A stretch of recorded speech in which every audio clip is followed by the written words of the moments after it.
panibagong DIY project na naman tayo. So ito yung ating engine bay dito sa ating Hyundai Kona. So nakabili tayo ng waterless engine detailer. Tapos itatry natin tong degreaser ng Prestige, no? Ayan na kasi siya halos eh. Yan. Grabe, no? Kabok. Magandaan sa vacuum na to, no? Yung mga accessories niya gagamit natin eh.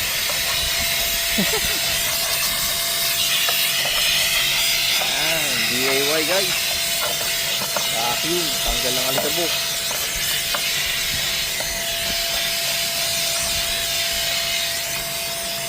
So yan, and ito guys, napaliguan na siya, no? Tapos ibabrush lang siya ng konti. So hopefully gumana pa siya. Parang duda sa ginawa, no?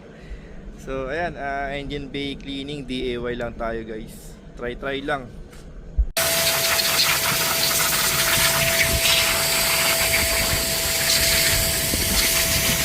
Okay, so after natin matanggal yung mga buhangin or na vacuum siya, na brush, banlaw, tubig lang, tapos sinabunan natin, banlaw, sabon ulit, banlaw, tapos gumamit tayo ng air dry, no, para matanggal natin yung mga singit na mga tubig.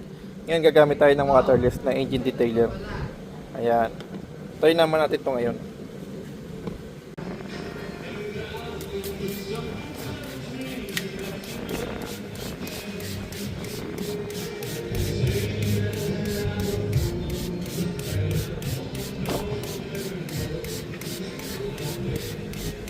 Waterless engine detailer. So gumamit po tayo nito after natin siyang linisin.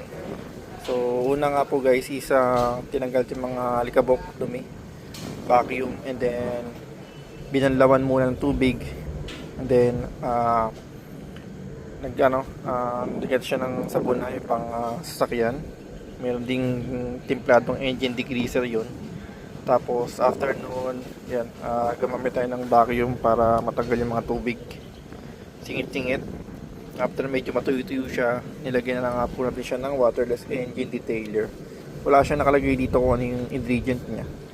Okay naman yung amoy lang, pero tapos ito, medyo kumintab siya, naging shiny, no?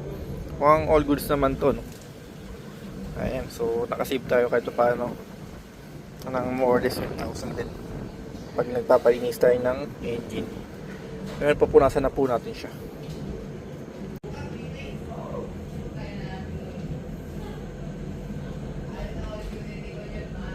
Okay guys, so ito na nga ang naging kayarian, no?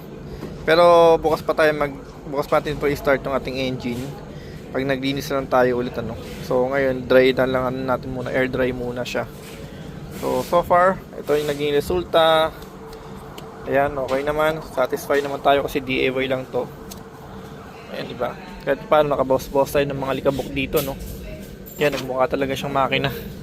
Yung cover dito, andun, binalawang ko pa yun eh. Yun kasi yung, okay naman kahit di natin gamitin ng kung ano pa. Pero ito at least the same time, ayan.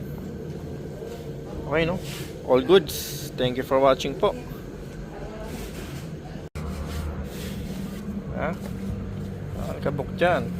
Ang dumi yan. Sarap yung masimasi, no? Grabe, oh. Diba? Yan ang makina. Tapos biglang di umandar. Aray mo, pakak.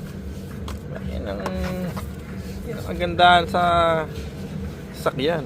Malinis ang makina. Diba? Engine. All goods.